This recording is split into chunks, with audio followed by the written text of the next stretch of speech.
KGS engineers YouTube channel, स्वागत है आप सभी का। उम्मीद करता हूं कि सभी अच्छे होंगे और सभी को मेरी आवाज़ और वीडियो प्रॉपर आ रही होगी। So this is the video जहां पर हम सभी लोग RSMSSB जेईई डिग्री 2022 का पेपर सॉल्यूशन करने वाले हैं। इसमें कुछ सब्जेक्ट्स के क्वेश्चंस जो है वो मैं आपको सॉल्व कराऊंगा और कुछ सब्जेक्ट्स के क्वेश्चंस जो हैं वो आपको दीपा मैम सॉल्व कराएंगी। Power systems, network theory and utilization estimation and costing का अगर कोई क्वेश्चन हुआ तो। RSMSSB जेईई 2024 में वैकेंसीज जो हैं वो इस समय आई हुई हैं। आप सबको पता है 1111 वैकेंसीज का नोटिफिकेशन आउट हुआ है और इसमें कुछ वैकेंसीज, ज़्यादातर वैकेंसीज मैं कहूँगा सिविल इंजीनियरिंग की हैं, कुछ ही वैकेंसीज जो हैं वो इलेक्ट्रिकल इंजीनियरिंग की हैं और सबसे कम वैकेंसीज मैकेनिकल इंजीनियरिंग की हैं। तो आप फिर भी इलेक्ट्रिकल इंजीनियरिंग की वैकेंसीज के लिए आप फाइट कर सकते हैं, क्योंकि यहाँ पर अगर आप स्कोर अच्छा कर लेते हैं तो आपके सिलेक्शन के चांसेस बढ़ जाएंगे। यहाँ पर डिप्लोमा और डिग्री दोनों में जो है वैकेंसीज आई हुई हैं। तो एक बार डिग्री के मैंने 2020 का पेपर सॉल्यूशन करवा दिया है पार्ट 1। आप सभी लोग जाकर वीडियोस को देख सकते हैं, वीडियोस सेक्शन में पड़ा हुआ है और एक सेपरेट प्लेलिस्ट भी जो है इसकी तैयार करवा दी जाएगी। RSMSSB डिग्री 2022 का पेपर सॉल्यूशन भी देख लीजिए और फिर उसके बाद 2024 में पेपर हो रहा है। 2023 में आई थिंक कोई पेपर नहीं हुआ था, तो 2025 में हो रहा है। इवन मैं कहूँगा 6 फरवरी 2025 और 7 फरवरी 2025 एग्जामिनेशन डेट्स हैं कैलेंडर में RSMSSB के द्वारा जो दिया गया है। तो यहाँ पर शुरुआत करेंगे इस वीडियो की। जो लोग नए हैं उनको मैं अपने बारे में बता दूं। मेरा नाम है आशीष सोनी। लगभग 9+ ईयर से मैं पढ़ा रहा हूँ। More than lakhs of students को मेंटोर कर चुका हूँ और कुछ इन सब्जेक्ट्स के साथ डील कर रहा हूँ। बहुत सारी रैंक्स प्रोड्यूस कर चुका हूँ। ठीक है, यहाँ पर अगर हम बात करें तो आपके लिए RRB जेईई के कॉम्बो बैचेस इस समय ऑनगोइंग हैं। इन सभी फीचर्स के साथ आपको ये बैचेस मिल जाते हैं। सिर्फ और सिर्फ 799 रुपए इसकी फीस है। और अगर कोई सिर्फ CBT 2 के बैच में जुड़ना चाहे तो वो 499 रुपीज के बैच में जुड़ सकता है। Only 499 is the price of CBT 2 batch. तो अभी जाकर रजिस्ट्रेशन कर सकते हैं आप। पहला सवाल आपकी स्क्रीन पर है आपके सामने। टेलीग्राम चैनल केजीएस इंजीनियर्स है और मंडे टू फ्राइडे जो क्लास का टाइम है हमारा वो 11:30 बजे है। Sorry, Saturday, Monday to Saturday आपकी क्लास यहां पर चलती है इसी समय पर। मंडे टू सैटरडे आपकी इसी समय पर क्लास चलती है, 11:30 बजे टाइम रहता है। पहला सवाल है आपकी स्क्रीन पर। The metal having the lowest temperature coefficient of resistance, वह मेटल जिसका टेम्परेचर कोफिशिएंट ऑफ रेजिस्टेंस सबसे कम होता है वो कौन सा है? हिंदी में भी है सवाल। किस धातु का न्यूनतम तापक्रम, ये तापक्रम प्रतिरोध है, आई थिंक ये तापक्रम ही होगा। किस धातु का न्यूनतम तापक्रम प्रतिरोध है? गोल्ड, कॉपर, एल्यूमिनियम या कांथाल? चलिए बताइएगा यहां पर सभी लोग सेशन को एक बार जो है वो शेयर भी कर दीजिएगा और सभी लोग वीडियो को एक बार लाइक भी कर दीजिएगा, ताकि ज्यादा से ज्यादा लोगों तक शेयर करने पर ये वीडियो पहुंच जाए। और जो लोग नए हैं वो टेलीग्राम चैनल जरूर ज्वाइन कर लीजिएगा, ठीक है ना। चलिए, तो metal having the lowest temperature coefficient resistance, सबसे सही जवाब जो इसका हो जाएगा, कुछ लोग कांथाल जरूर लगाएंगे but gold is the right answer. Gold का जो टेम्परेचर कोफिशिएंट ऑफ रेजिस्टेंस है वो सबसे कम होता है, 0.0034 केल्विन इनवर्स, ये होता है सबसे कम गोल्ड का। और अगर कुछ लोग कांथाल सोच रहे हैं तो कांथाल का temperature coefficient of resistance in सभी में सबसे कम है, ठीक है ना। यहां पर अगर आप देखोगे 49 इंटू 10⁻⁶ है, बट ये मेटल पूछ रहा है। मेटल कौन सा है? ये एक मेटल पूछ रहा है, तो मेटल के लिए गोल्ड सही जवाब होगा, क्योंकि कांथाल जो है वो एलॉय है।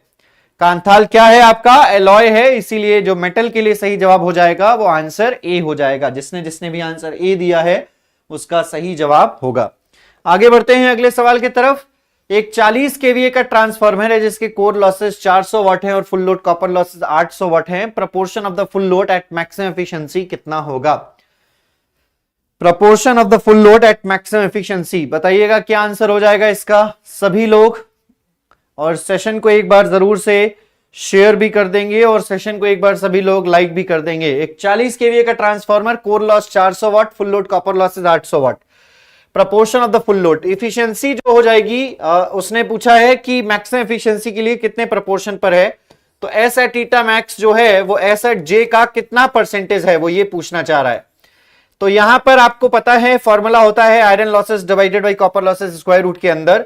एसेट जे का कितना परसेंट होगा जब मैक्सिमम एफिशिएंसी मिलेगी? तो आपको आयरन लॉसेस रखने हैं आपके 400 हैं और फुल लोड कॉपर लॉसेस रखने हैं 800 हैं।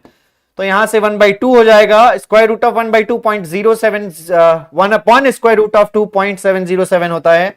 तो 0.707 टाइम्स ऑफ एसेट जे हो जाएगा, यानी 70.7% आपको जो है यहां पर इस प्रपोर्शन ऑफ फुल लोड पर आपको मैक्सिमम एफिशिएंसी मिलेगी। 70.7% of S at J load पर आपको मैक्सिमम एफिशिएंसी मिलेगी। वह लोड आपका 70.7% होगा। 40 केवीए का जो भी आएगा वही आपको मैक्सिमम एफिशिएंसी उस लोड पर मिलेगी। आगे बढ़ते हैं अगले सवाल की तरफ।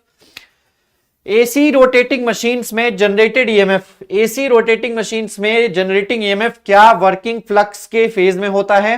क्या वर्किंग फ्लक्स से लीड करता है बाय 90 डिग्री? क्या लैग करता है flux by 90 degree? Generating EMF जो है वो फ्लक्स से लीड करता है, फ्लक्स से लैग करता है, या फिर यहां पर बताइए इन फेज में होता है, या फिर आपका सही जवाब होगा ऑप्शन ए इन फेज में होता है। बताइएगा सभी लोग क्या आंसर हो जाएगा।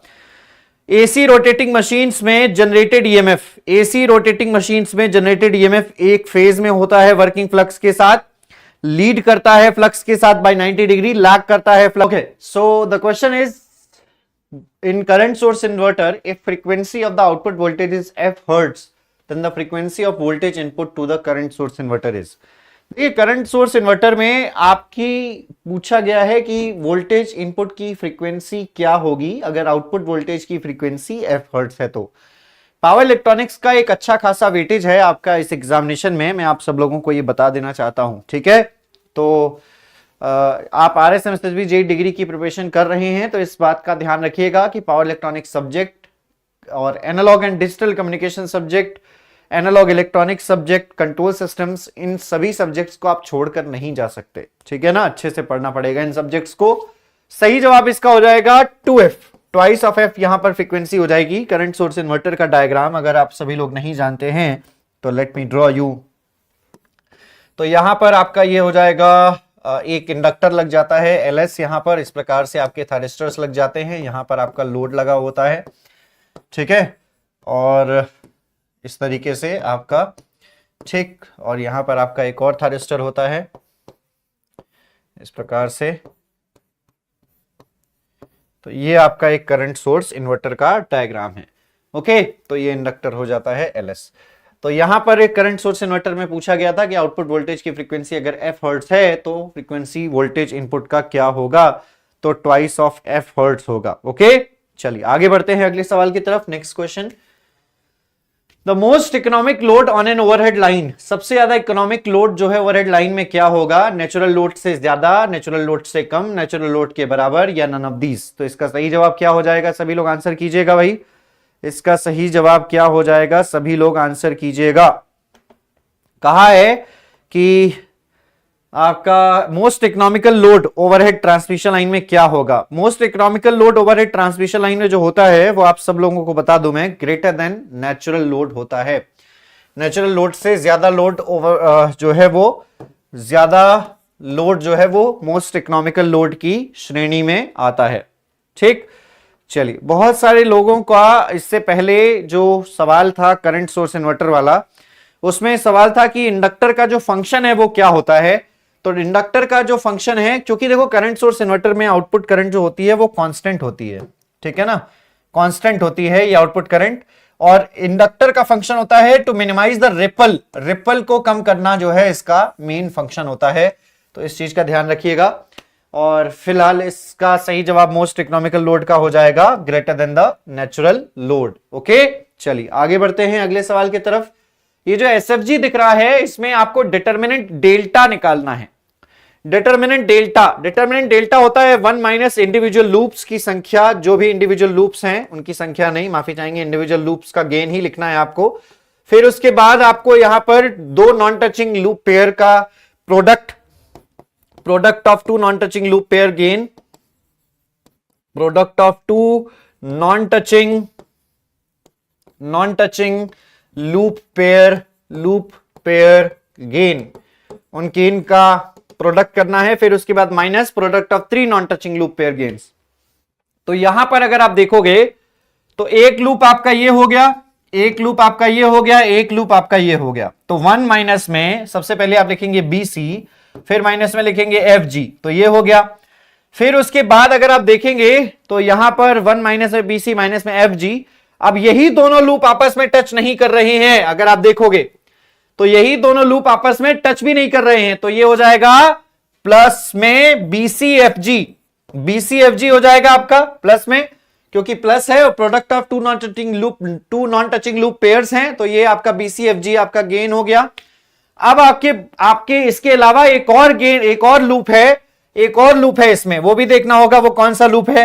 इंडिविजुअल लूप एक आध और है, क्योंकि आप ऑप्शन में भी देख सकते हो, आप ऑप्शन से ही कर सकते हो। देखो 1 माइनस BCFG कर लिया, BCFG प्लस में कर लिया, ये कर लिया हम लोगों ने। अब आगे चल के देखिए यहां पर, तो ये सवाल में आपका यहां से अगर आप देखोगे तो यहां से ये ऐसे जा रहा है, फिर उसके बाद नहीं वापस नहीं जा सकते, चलिए यहां से आ जाइए, ऐसे जा रहा है, यहां से भी नहीं जा सकते, फिर यहां से आ जाइए, यहां से ऐसे आ रहा है, फिर ऐसे आ रहा है, फिर ऐसे आ रहा है और फिर ऐसे आ रहा है, तो ये हो जाएगा आपका इस तरीके से। चलिए देखिए कैसे आए हैं हम लोग, ए से आए हैं, ए से शुरू किया है, फिर ये आ जाएगा आपका सबसे पहले J, फिर G, फिर I, फिर C, JGIC, यानी कि आपका आ जाएगा इंडिविजुअल लूप में ही माइनस में J, G, I और C, ये आपका लूप आ जाएगा इंडिविजुअल लूप में।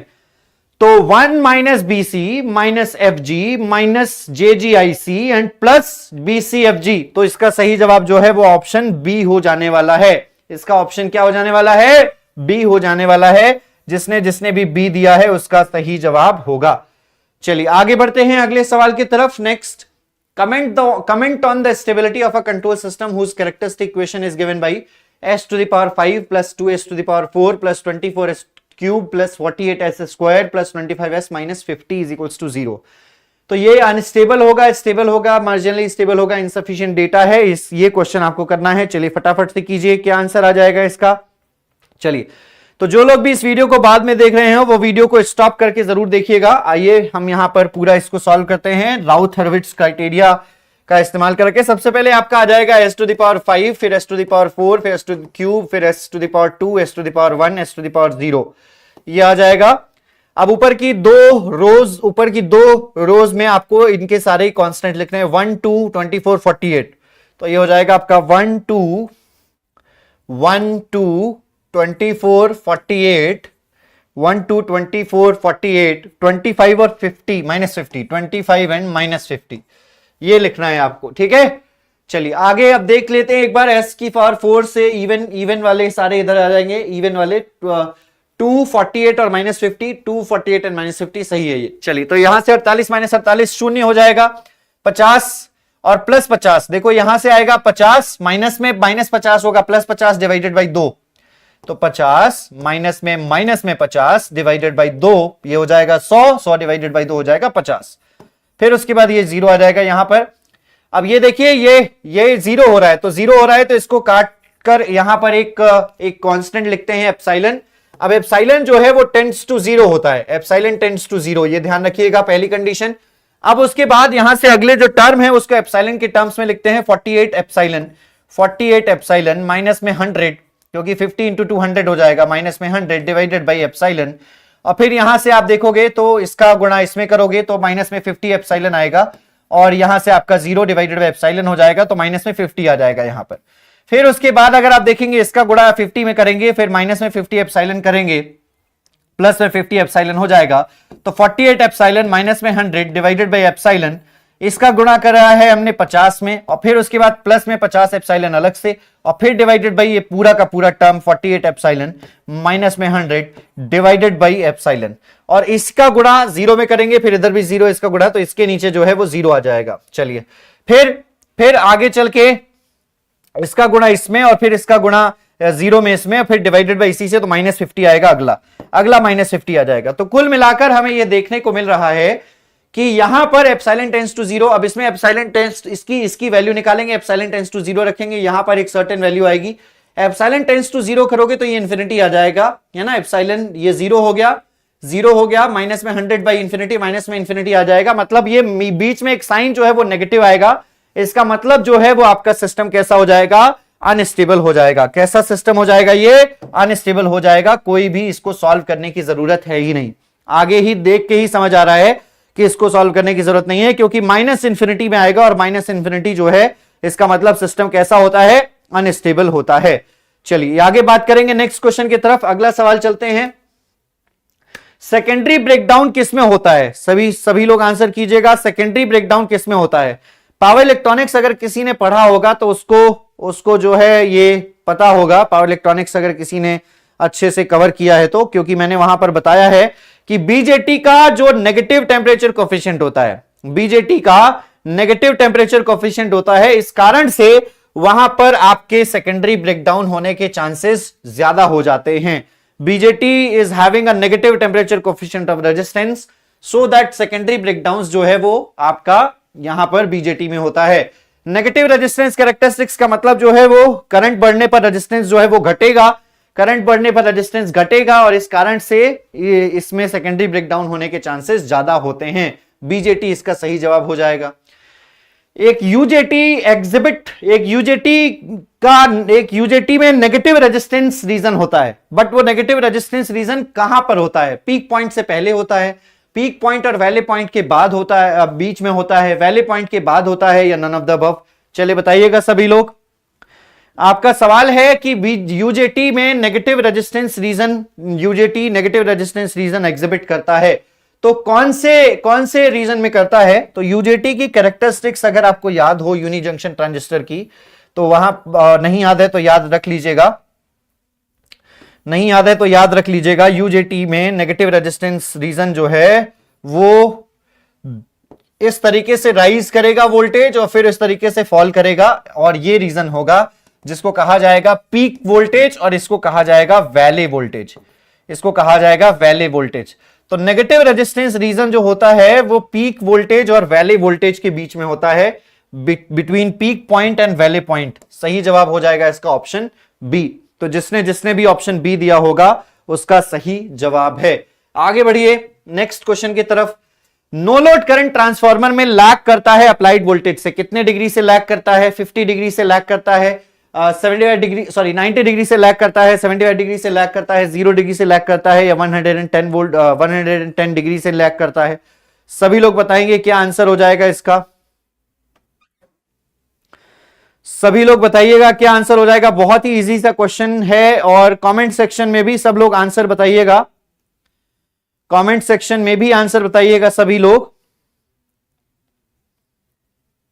इस वीडियो के कमेंट सेक्शन में भी सभी लोग आंसर बताइएगा। चलिए तो यहां पर इसका सही जवाब हो जाएगा आपका 75 डिग्री। देखो आइडियली अगर मैं बात करूं तो आइडियल तो 90 डिग्री होता है, आइडियल तो 90 डिग्री होता है। आपने वोल्टेज दिया, आपका फ्लक्स सेटअप हुआ, मैग्नेटाइजिंग करंट यहां पर आएगा। प्रैक्टिकल फाई यही है जिसके बारे में पूछा जा रहा है। इसी मैग्नेटाइजिंग करंट के no load component of current के दो पार्ट होते हैं, एक होता है आई म्यू जिसको मैग्नेटाइजिंग करंट बोल रहे हैं, और एक होता है IC core loss component. IC and I mu, तो आईसी जो है वो कोर लॉस कंपोनेंट होता है, आई म्यू जो है मैग्नेटाइजिंग करंट कंपोनेंट होता है। नो लोड करंट जो होता है वो आइडियली 90 डिग्री से लैग करना चाहिए, बट प्रैक्टिकली जो है वो समहाउ 75 डिग्री से लेकर 90 डिग्री के बीच में एंगल बनता है, 75 से 90 के बीच में एंगल बनता है। तो इसका सही जवाब जो है वो 75 डिग्री हो जाएगा। जिसने भी आंसर बी दिया होगा उसका सही है। एक single phase full bridge inverter operate कर रहा है लोड कम्यूटेशन टेक्निक में, लोड कम्यूटेशन मोड में ऑपरेट कर रहा है। In case load consist of, load में लोड को कौन सी कंडीशन फॉलो करना चाहिए? तो लोड को आरएल कंडीशन फॉलो करना चाहिए, RLC under damped condition follow करना चाहिए, आरसी कंडीशन फॉलो करना चाहिए, RLC over damped condition follow करना चाहिए। तो इसका सही जवाब हो जाएगा आरएलसी अंडर डैम्प्ड कंडीशन जो है वो फॉलो करना चाहिए। देखिए अंडर डैम्प्ड की कंडीशन के लिए आपका जो जीटा है वो 1 से कम होना चाहिए, और जीटा की वैल्यू जो है वो r/2 अंडर रूट c/l होती है। तो ये जो है ये r/2 अंडर रूट c/l की कंडीशन ये आपकी 1 से कम होनी चाहिए, ये कंडीशन फॉलो करना चाहिए। कई बार एग्जामिनेशन में इसका रेजिस्टेंस ही पूछ लिया जाता है, तो रेजिस्टेंस जो हो जाएगा वो कम हो जाएगा, और यहां से 2 इधर चला जाएगा, 2 स्क्वायर रूट ऑफ l/c। यहां पर रेजिस्टेंस जो है वो इस कंडीशन से कम होना चाहिए। सही जवाब इसका ऑप्शन हो जाएगा बी। आगे बढ़ते हैं अगले सवाल की तरफ। Volt ampere or VAH metering को किसके द्वारा किया जाता है? VH मीटरिंग किसके द्वारा किया जाता है? कहा है ball and disc friction gearing के द्वारा, ट्राइवेक्टर मीटर के द्वारा, ब्रिज कनेक्टेड रेक्टिफायर्स के द्वारा, या ऑल ऑफ द अबव। तो VH मीटरिंग जो की जाती है वो ट्राइवेक्टर मीटर के द्वारा की जाती है। ट्राइवेक्टर मीटर देखिए कई बार एक्टिव पावर, रिएक्टिव पावर, इसके अलावा वोल्ट एम्पियर आर, ये सभी पावर को मेजर करने के लिए, है ना, एनर्जी, टोटल अपरेंट एनर्जी को कैलकुलेट करने के लिए इस्तेमाल किया जाता है। ट्राइवेक्टर मीटर सबस्टेशंस में इस्तेमाल किया जाता है ये कैलकुलेट करने के लिए कि जो पावर फीडर्स के माध्यम से फ्लो हो रही है वो कितनी है। तो ट्राइवेक्टर मीटर कई बार इंडस्ट्रियल लोड में भी, इंडस्ट्रियल लोड कितना पावर एब्जॉर्ब कर रहा है उस पावर की बिलिंग करने के लिए भी ट्राइवेक्टर मीटर का ही प्रयोग किया जाता है। ठीक है, याद रखिएगा। तो इसका सही जवाब जो है आंसर बी हो जाएगा। आगे बढ़िएगा। इलेक्ट्रॉनिक ओम मीटर में ओपैम्प का जो यूज है वो समर के तौर पर है, मल्टीप्लायर के तौर पर है, बफर एम्पलीफायर के तौर पर है, या इंटीग्रेटर के तौर पर है? बताइएगा इसका सही जवाब क्या हो जाएगा। सो इलेक्ट्रॉनिक ओम मीटर में जो ओपैम्प का प्रयोग है वो बफर एम्पलीफायर के तौर पर किया जाता है। जिसने भी आंसर सी दिया होगा बफर एम्पलीफायर वो सही है। इसको आइसोलेशन भी कह सकते हो आप, आइसोलेशन के लिए भी इसका इस्तेमाल करते हैं हम, ठीक है ना। आइसोलेट करने के लिए भी, आइसोलेशन के लिए भी इसका इस्तेमाल किया जाता है, और बफर एम्पलीफायर के तौर पर भी इसका इस्तेमाल किया जाता है। 1 नंबर का सवाल एग्जामिनेशन में ये भी पूछा जा सकता है। देखिए मैं बार बार कह रहा हूं इलेक्ट्रॉनिक्स का जो सेगमेंट है वो काफी अच्छा खासा RSMSSB जेई डिग्री में पूछा जा रहा है। बेसिक इलेक्ट्रॉनिक्स कह लीजिए, पावर इलेक्ट्रॉनिक्स कह लीजिए, कंट्रोल सिस्टम्स कह लीजिए, है ना, अच्छे सवाल पूछे गए हैं। तो इन सब्जेक्ट्स को अच्छे से पढ़कर जाना होगा। एंगल कंडीशन रूट लोकस में किसके द्वारा दी जाती है? चलिए इस सवाल को जो है आप सभी लोग जो है पॉज करके आंसर कीजिएगा। मैं फिलहाल बता देता हूं कि थीटा जो निकालते हैं वो थीटा निकालते हैं आप 180 degree 2n plus 1 not minus 1 2n plus 1 multiply by 180 degree 2n plus 1 multiply by 180 degree. मैंने पहले ही 180 डिग्री लिख दिया है। 180 डिग्री ब्रैकेट में 2n plus 1 upon p minus Z, इससे निकाली जाती है यहां पर। तो यहां पर जो n है वो 0 1 2 3 होता है। n की वैल्यू 0 1 2 3 इस तरीके से आगे बढ़ती चली जाती है, एक इंटीजर वैल्यू होती है। तो सही जवाब इसका हो जाएगा आंसर ए। जिसने भी आंसर ए दिया होगा उसका सही जवाब है। चलिए आगे बढ़ते हैं। In the Mason's gain formula for signal flow graph, देखिए मेसन्स गेन फॉर्मूला लिखा हुआ है T is equals to transfer function is equals to sigma of G K del के डिवाइडेड बाई डेल, ये लिखा हुआ है। अब कहा है कि इसमें जो जीके है ये क्या रिप्रेजेंट करता है? जीके, तो आप सभी लोगों को मैं बता दूं कंट्रोल सिस्टम्स में ये masons gain formula transfer function calculate करने के लिए यूज किया जाता है। और जीके जो रिप्रेजेंट करता है वो फॉरवर्ड पाथ जो गेन है उसको रिप्रेजेंट करता है, gain of the kth forward path. सही जवाब हो जाएगा इसका आंसर ए। जो गेन है वो केथ फॉरवर्ड पाथ का वो रिप्रेजेंट करता है, आंसर ए हो जाएगा। First order system, control system का अगला सवाल है। फर्स्ट ऑर्डर सिस्टम को जब आप यूनिट स्टेप इनपुट देते हैं तो उसका जो रिस्पांस होता है वो क्या होता है? बहुत ही अच्छा सवाल है। फर्स्ट ऑर्डर सिस्टम का ट्रांसफर फंक्शन अगर आप कैलकुलेट करोगे तो यहां पर CS बाई RS आ जाएगा B naught divided by A1S plus A naught. यहां से A नॉट आप कॉमन ले लेंगे तो ये हो जाएगा B naught by A naught, और यहां पर आ जाएगा A1 बाई A नॉट और हो जाएगा S प्लस 1। यहां पर आप RS की जगह 1 बाई S रख दीजिए क्योंकि आपने स्टेप इनपुट दिया है। तो 1 बाई S इंटू इसको K मान लीजिए K, और इसको टाइम कांस्टेंट मान लीजिए TS प्लस 1। अब आप इसका पार्शियल फ्रैक्शन लेंगे और इसको सॉल्व करेंगे तो आपको यहां पर मिलेगा CT is equals to 1 minus में e to the power minus t by T, capital T और ब्रैकेट में K भी, बाहर K भी आएगा। तो ये इसका सही जवाब होगा, आंसर ए हो जाएगा। जिसने भी आंसर ए दिया होगा उसका सही है। ये मैंने कंट्रोल सिस्टम्स की पेड क्लास में अभी हाल ही में पढ़ाया हुआ है, RSMSSB जेईई 2022 में आया हुआ है। इंडक्शन जनरेटर कौन सी स्लिप में काम करता है? तो इंडक्शन जनरेटर नेगेटिव स्लिप में काम करता है, ये आप सब लोगों को पता होना चाहिए। नेगेटिव स्लिप में काम करता है। नेगेटिव स्लिप मतलब स्लिप की वैल्यू 0 से कम होगी, वहां पर काम करता है ये। तो सही जवाब हो जाएगा ऑप्शन सी। 0.1 से 1 के बीच में आप कह सकते हो कि मोटर रीजन में काम करेगा, और 1 से 2 के बीच में वो ब्रेकिंग रीजन में काम करेगा। स्लिप जब 1 से ज्यादा बड़ी हो जाए तो वो ब्रेकिंग रीजन में चला जाता है। तो सही जवाब इसका आंसर हो जाएगा सी। आगे बढ़िएगा। Creeping single phase induction type energy meter में किसकी वजह से होता है? तो आप सभी लोगों ने RSMSSB जेईई डिग्री में 2020 के पेपर में देखा था, क्रीपिंग से रिलेटेड एक सवाल था, और 2022 के पेपर में भी क्रीपिंग से रिलेटेड एक सवाल है। तो यानी कि मेजरमेंट में जो टॉपिक है वो रिपीट हो रहे हैं, ओवर फ्रिक्शन कंपनसेशन की वजह से है। फ्रिक्शन के ओवर कंपनसेशन की वजह से जो है वो क्रीपिंग एरर होती है सिंगल फेज एनर्जी मीटर में। जिसने भी आंसर ए दिया होगा उसका सही जवाब होगा। आगे बढ़िएगा। फीडबैक सिस्टम स्टेबल है। एक फीडबैक सिस्टम स्टेबल कब होगा? अगर number of zeros of a characteristic equation the right of a S plane. Number of zeros किसी कैरेक्टरिस्टिक इक्वेशन के, एक कैरेक्टरिस्टिक इक्वेशन है, एक कैरेक्टरिस्टिक इक्वेशन है, उस कैरेक्टरिस्टिक इक्वेशन में number of zeros right of a S plane में कुछ भी नहीं होने चाहिए।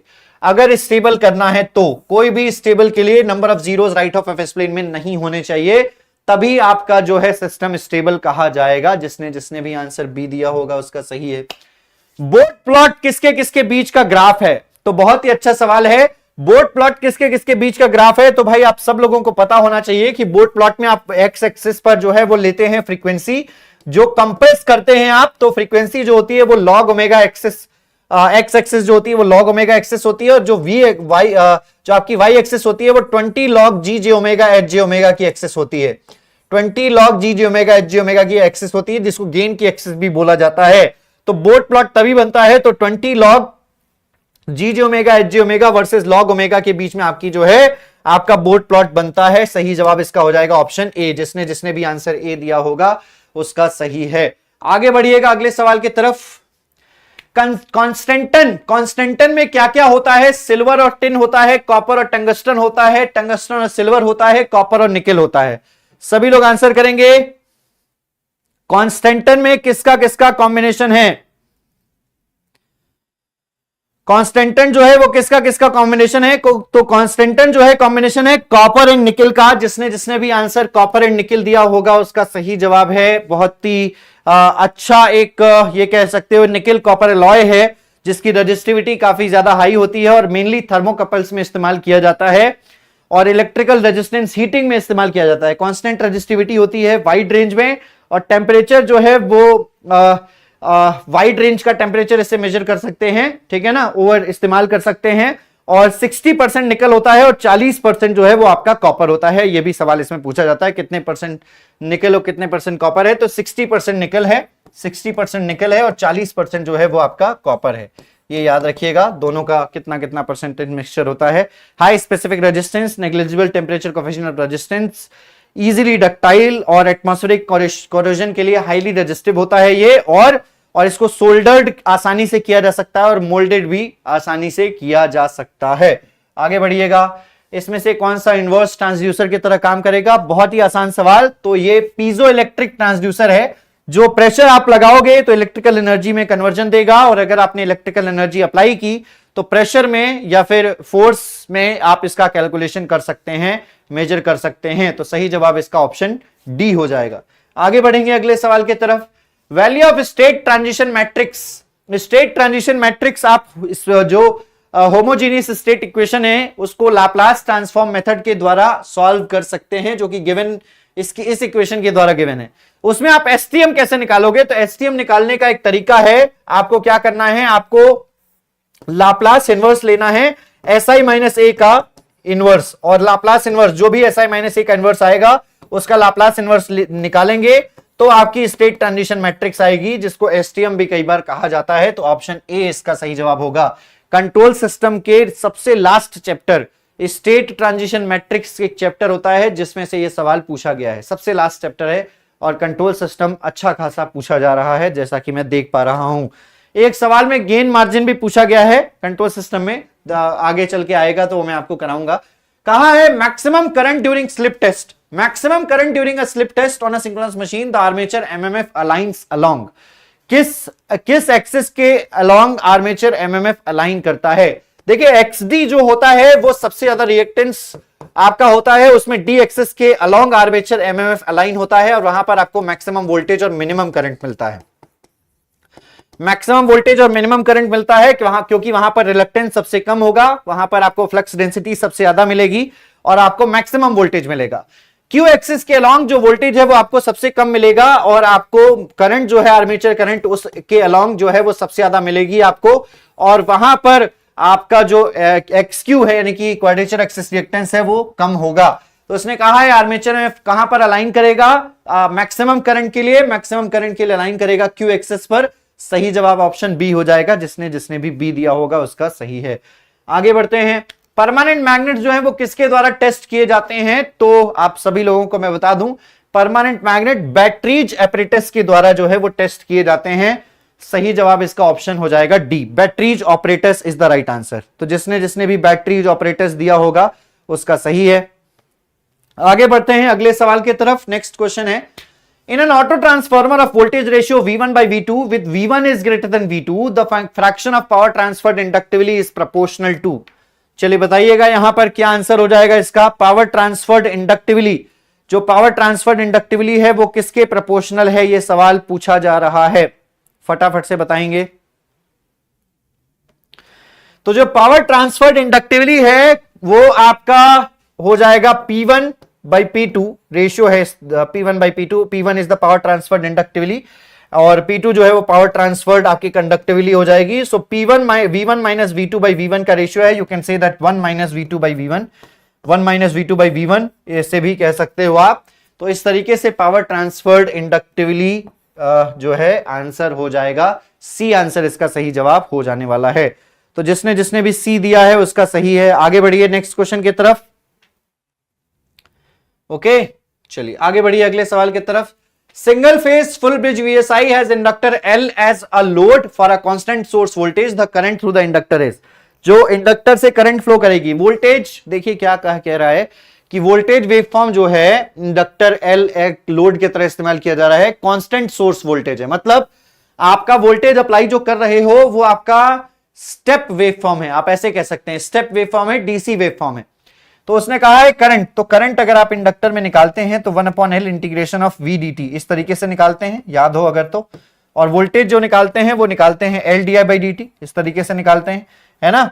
वोल्टेज अक्रॉस द इंडक्टर, चूंकि करंट अक्रॉस द इंडक्टर की वेवफॉर्म पूछी है तो करंट की जो वेवफॉर्म होगी वो ट्रायंगुलर वेवफॉर्म होगी। कैसी वेवफॉर्म होगी, ट्रायंगुलर वेवफॉर्म होगी। तो जिसने भी आंसर ट्रायंगुलर वेवफॉर्म दिया होगा उसका सही जवाब होगा। चलिए आगे बढ़ते हैं अगले सवाल की तरफ। IGBT में 3 टर्मिनल हैं, IGBT के 3 टर्मिनल के नाम कौन कौन से हैं बताइएगा। IGBT के 3 टर्मिनल के नाम जो हैं वो कौन कौन से हैं बताइएगा सभी लोग। IGBT is a combination of BJT and MOSFET, ये सभी लोगों को पता है ना। IGBT जो कॉम्बिनेशन है वो BJT और MOSFET का है। अब BJT के 2 टर्मिनल्स इसमें आ जाएंगे, कलेक्टर एंड एमीटर, और MOSFET का 1 टर्मिनल आ जाएगा जो आ जाएगा आपका गेट। तो हो जाएगा इसका गेट, एमीटर एंड कलेक्टर। इस तरीके से इसका जो सिंबल है वो बन जाता है। यहां पर आ जाता है गेट, यहां पर आ जाता है कलेक्टर, यहां पर आ जाता है आपका एमीटर। तो gate, ammeter and collector is the right answer. D इसका सही जवाब हो जाने वाला है। तो जिसने भी आंसर डी दिया है उसका सही जवाब है। आगे बढ़िएगा next. EMF equation DC machine में किसके द्वारा दी जाती है, EMF इक्वेशन डीसी मशीन में किसके द्वारा दी जाती है, सभी लोग बताएंगे। EMF इक्वेशन डीसी मशीन में किसके द्वारा दी जाती है, सभी लोग बताएंगे। बहुत ही सिंपल सा क्वेश्चन है। EMF इक्वेशन डीसी मशीन में जो दी जाती है वो दी जाती है P phi NZ upon 60A। Okay, जैसा कि आप सब लोगों को पता होगा P phi NZ upon 60A, P phi NZ upon 60A। This is the EMF equation. A answer is right. आगे बढ़िए। H अगर मैग्नेटिक फील्ड है एम्पियर पर मीटर में, B मैग्नेटिक फ्लक्स डेंसिटी है, म्यू परमिएबिलिटी है medium की, तो true relation क्या होगा। तो आप सब लोगों को बता दूं मैं, B is equals to mu H is the true relation. जो होता है वो होता है, सही जवाब C हो जाएगा, ठीक है ना। जो रिलेशन है magnetic flux density, magnetic field intensity और परमिएबिलिटी में, वो ये है। सिंपल क्वेश्चन है। एक सिग्नल एंड सिस्टम का भी सवाल है, सिग्नल एंड सिस्टम का भी सवाल है।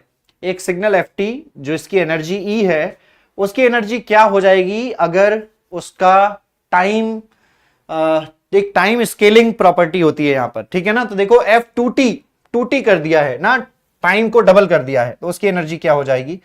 देखिए जब आप टाइम स्केलिंग प्रॉपर्टी इस्तेमाल करते हैं तो जो एनर्जी हो जाती है वो आपकी E/2 हो जाती है ना। 2 यहां से मल्टीप्लाई करोगे तो 2 यहां पर डिवाइड में आ जाएगा। सही जवाब हो जाएगा इसका ऑप्शन बी। जिसने जिसने भी ऑप्शन बी दिया होगा उसका सही जवाब है। ओके चलिए, so moving to the next question.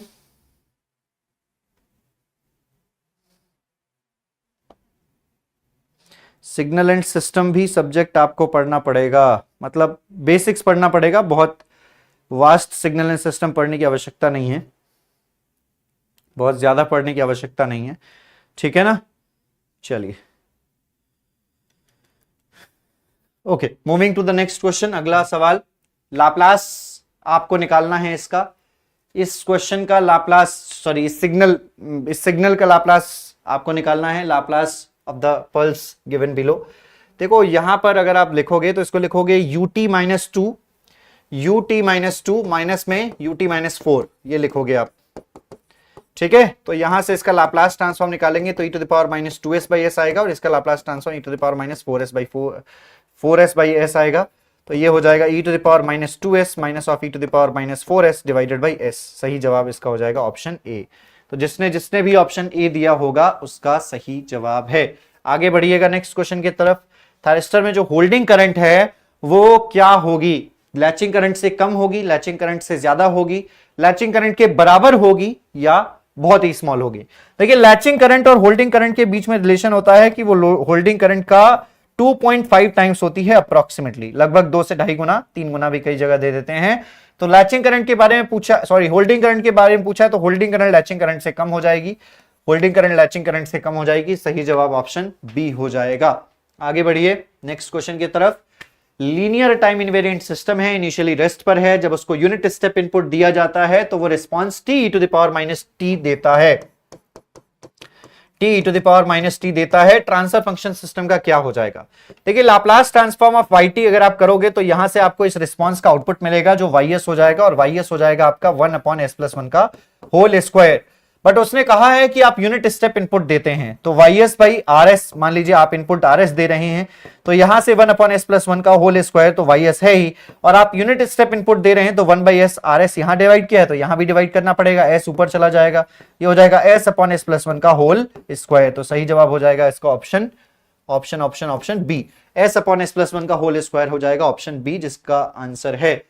Figure ये शो कर रहा है नाइक्विस्ट प्लॉट को, open loop transfer function GSHS का किसी सिस्टम के। अगर GSHS में एक राइट हैंड पोल है तो क्लोज लूप सिस्टम क्या हो जाएगा? अगर GSHS में वन राइट हैंड पोल, क्वेश्चन में कह दिया है वन राइट हैंड पोल है, तो क्लोज लूप सिस्टम कैसा हो जाएगा? हमेशा स्टेबल होगा, अनस्टेबल होगा, और वन स्टेबल होगा या अनस्टेबल होगा 3 close loop right hand poles के साथ। देखिए n इज इक्वल्स टू होता है p minus Z, n is equals to होता है p माइनस जेड। यहां पर n जो है वो एनसर्कलमेंट है। अब एनसर्कलमेंट अगर आप देखेंगे -1 का एनसर्कलमेंट जो है वो एंटी क्लॉकवाइज डायरेक्शन में है, तो n आपका यहां पर 1 हो जाएगा। उसने कहा है कि वन राइट हैंड पोल है, मतलब वन क्लोज लूप 0 है आप कह सकते हैं, तो p की वैल्यू यहां पर 1 हो जाएगी, और z आपको निकालना है तो z आपका 0 हो जाएगा, और z अगर 0 हो जाएगा तो इसका मतलब ये हो जाएगा कि ये सिस्टम हमेशा स्टेबल होगा, this system is always stable.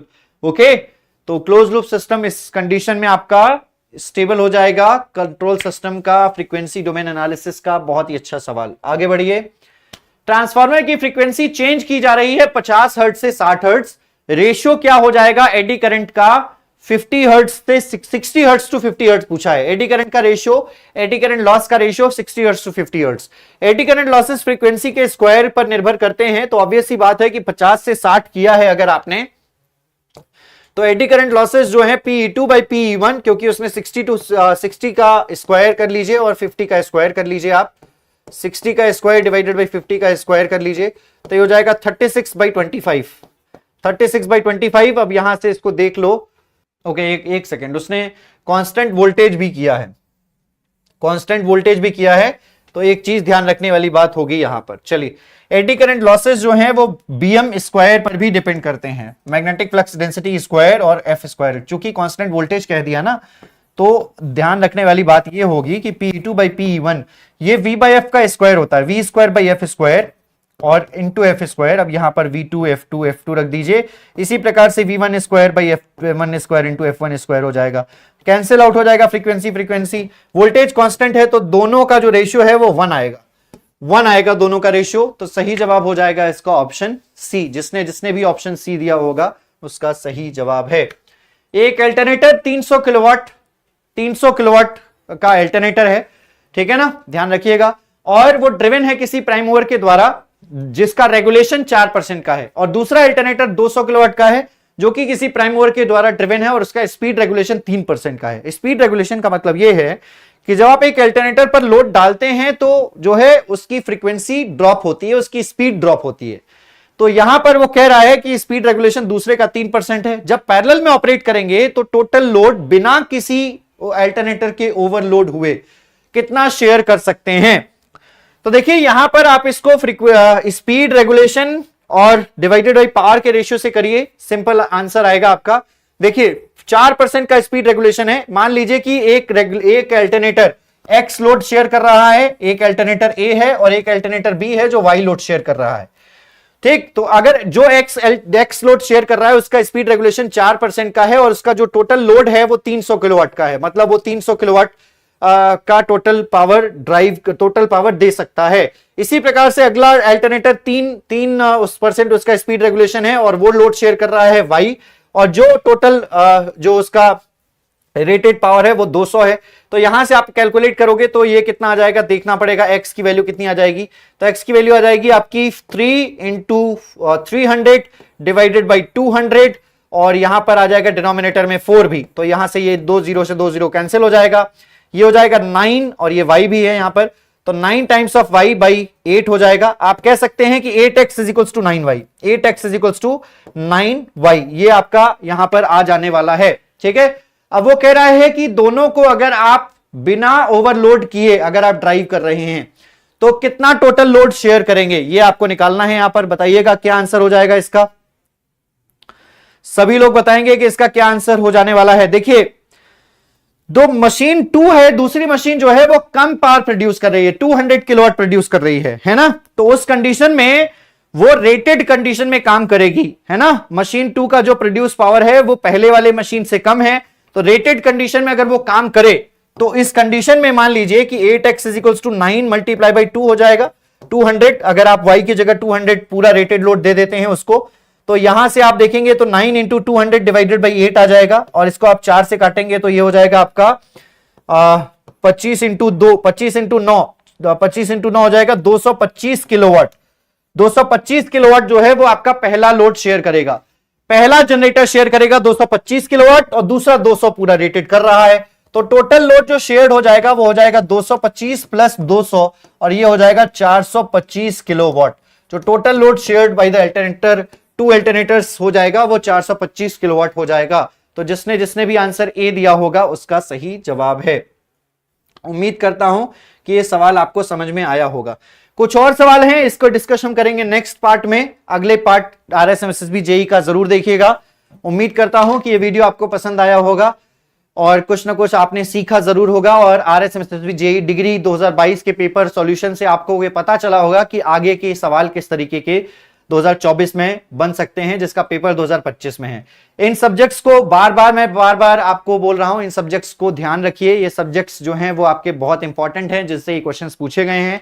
Approximately 50% paper, 50% से ज्यादा कह लीजिए, 50% से ज्यादा पेपर जो है वो इन्हीं सब्जेक्ट से बन रहा है।